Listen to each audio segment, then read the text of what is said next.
PYQs की series में आज हम बात करेंगे इंडिफरेंस कर्व की। देखिए, इंडिफरेंस कर्व का टॉपिक हमारे लिए इम्पोर्टेंट भी है from exam point of view. साथ में ये टॉपिक जो है हमारे लिए थोड़ा इजी टॉपिक भी है। यहाँ से ये किस तरीके के क्वेश्चन आते हैं, लेट अस डिस्कस। सबसे पहले chronology based question. Chronology based question जो है इस टॉपिक से टच किए जाते हैं।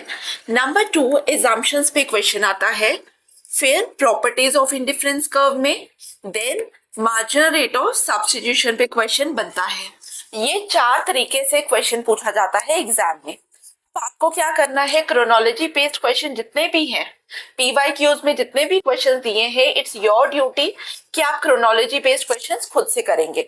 बिकॉज पहला क्या आया, दूसरा क्या कॉन्सेप्ट आया, सिर्फ आपको इतना ही करना है उसमें। तो अब यहाँ पे हम टाइम वेस्ट नहीं करेंगे। क्रोनोलॉजी बेस्ड क्वेश्चन आपके लिए होम असाइनमेंट है, डू इट योरसेल्फ। एजम्पशंस और प्रॉपर्टीज से क्वेश्चन जो है डायरेक्ट पूछे जाते हैं। क्लास में मैंने आपको एजम्पशंस भी करवाई हैं, प्रॉपर्टीज भी करवाई हैं, ठीक है। आपको सिर्फ याद करनी है, जो क्लास हमने की थी ना, आपको उसी को याद करना है। तो ये याद करेंगे, पीवाईक्यूज नहीं भी देखेंगे तब भी हो जाएगा।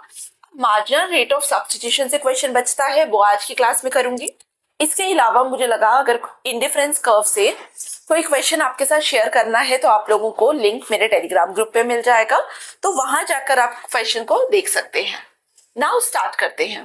देखिए, क्वेश्चन हमें क्या दिया हुआ है, क्वेश्चन हमें दिया हुआ है, in case of indifference curve of two goods x and y, as consumption of x increases, marginal rate of substitution for x for y increase करेगा, डिक्रीज करेगा, कांस्टेंट रहेगा, या पहले इंक्रीज करेगा फिर डिक्रीज करेगा। सबसे पहले कमेंट बॉक्स में आप मुझे बताइए मार्जिनल रेट ऑफ सब्स्टिट्यूशन होता क्या है। What do you mean by the term marginal rate of substitution? हम लोगों ने जब इंडिफरेंस कर्व पढ़ा तो आप लोगों को पता है स्लोप ऑफ इंडिफरेंस कर्व क्या है, it is the marginal rate of substitution. यहाँ पे मार्जिनल रेट ऑफ सब्स्टिट्यूशन में लेट्स से हम ए से बी कॉम्बिनेशन में गए और हमें बताना था मार्जिनल रेट ऑफ सब्स्टिट्यूशन क्या है। हम बोलेंगे delta Y upon delta X, this is basically MRS, marginal rate of substitution. हम लोगों ने बेसिकली देखा क्या कि जब मैं ए से बी में गई तो मैंने क्या किया, मैंने एडिशनल यूनिट एक्स का गेन किया, ठीक है। लेट्स से मैंने बोला 1 यूनिट मैंने एक्स का गेन किया। जब 1 यूनिट एक्स का गेन किया, अगर मैं वाई को नहीं छोड़ूंगी तो क्या होगा, मेरा लेवल ऑफ सेटिस्फेक्शन राइज करेगा, बिकॉज मेरे पास ज्यादा कंजप्शन के लिए सामान है। लेकिन एक्स के 1 यूनिट को गेन करने के लिए मुझे क्या करना पड़ेगा, मुझे वाई को रिड्यूस करना पड़ेगा अपने कॉम्बिनेशन से, so that the level of satisfaction will remain constant. I hope आपको समझ आया। तो यही क्या है, it is basically the marginal rate of substitution. Question में हमसे सिर्फ मार्जिनल रेट ऑफ सब्स्टिट्यूशन नहीं पूछा, हमसे उन्होंने पूछा कि अगर हम एक्स की कंजप्शन को बढ़ाएंगे तो MRS इंक्रीज करेगा, फॉल करेगा, कांस्टेंट रहेगा, या पहले इंक्रीज करेगा और फिर फॉल करेगा।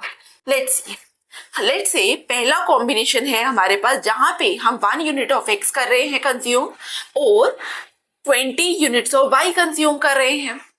सेकेंड कॉम्बिनेशन में हम लोगों ने क्या किया, हमने कॉम्बिनेशन बी में हम 2 यूनिट्स ऑफ एक्स कंज्यूम कर रहे हैं और we are consuming simultaneously 16 units of Y.